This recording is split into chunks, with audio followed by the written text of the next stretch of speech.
Hello, America. I light a candle for the death of Benazir Bhutto. I realize her history. She's been exiled from the nation for speaking out more than once. She was accused of incompetence.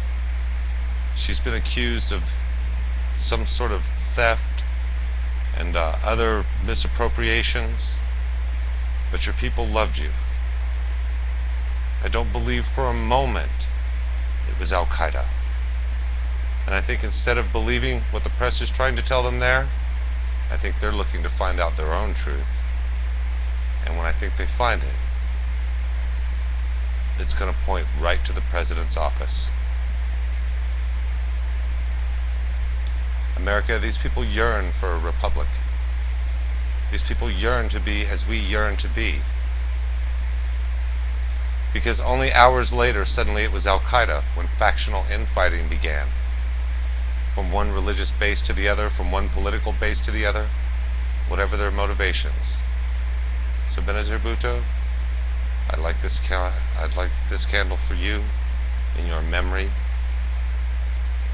But America, President Pervez Musharraf, is in office as a direct result of American influence. America, this is nation building. This is exactly what our Constitution speaks of, that we should not be doing. So America, this isn't the only thing I call out for. Have you been surprised? I will leave this candle burning, but I have nothing that will elevate it to the height that I need it to be. Have you read in the news today, or recently, concerning everything that has to deal with lead paint, mortgages? Oh, I heard Rush Limbaugh talking about the mortgage markets. He said it only affects 6% of the entire home buying market. It affects more than that. This is part of the vultures salivate for your freedom. When they own your land, they become landlords. And when you owe your soul to the company store, your family and their children will die in debt. We are a republic. Freedom. We complain about jobs, but we can't give returning military men good jobs. America, there's a lot wrong right now. And we need to mourn the deaths of many more. It's a sad note in our nation, all the things that are going on. I remember just a couple of years back, I didn't even realize the threat of lead paint,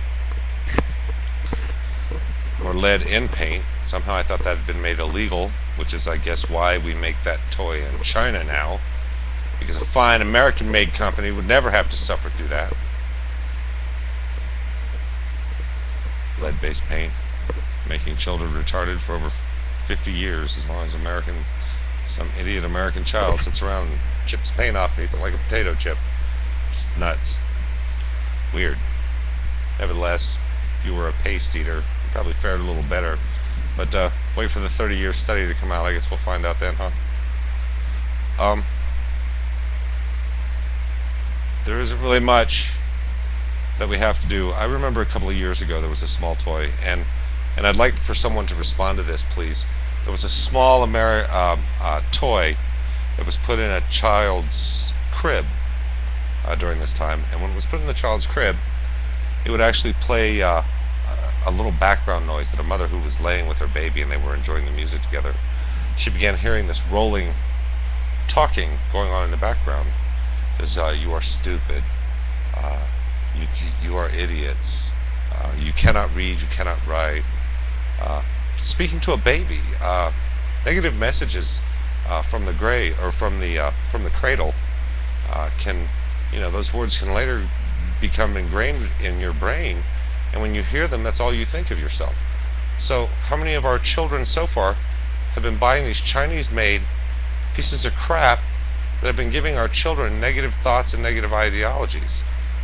Maybe that's why they want to shoot people. And I live here in Denver, and those killings that went on here and Fort Collins, it was sad, and the saddest part is that young man thought that In his entire life, he would never be famous no matter what he did or what he said, but if he did this, it would give him fame. That was his whole motivation. That's the whole desensitization of this country. That's what we think. The listed serial killer. So maybe a way of banishing them from the press instead of pointing out their names. We should absolutely bury them and glorify these families. But everyone wants to pay attention to the killer. No one ever looks at the poor victim. The victim is just a victim for being there. And the people that he attacked were the evangelicals. So maybe he was mad at the anti-abortion efforts going on here in Denver. That's going on here too. And I think that's a shame. And the man locally who said, he was right, when his 4-year-old daughter wanted to know what was in that vial or what that horrible gory picture was hanging up out in front of these folks' homes, and all they are is the construction company that's building a local abortion clinic. This comes back to our republic and our Supreme Court.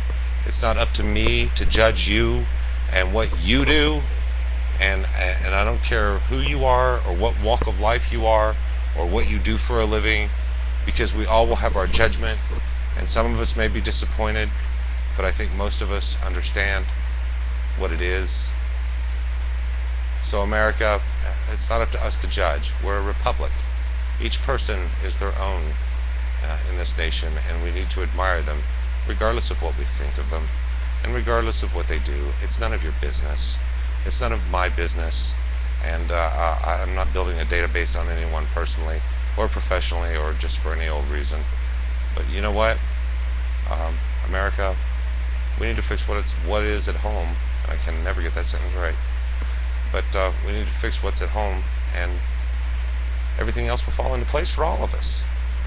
You'll see. It'll be great. See you in the next one.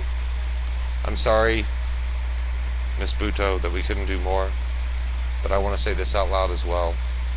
I believe that there were more than just a couple of Al-Qaeda. I think this is a far deeper story, and I think it's worth investigating. We mourn your loss, Pakistan.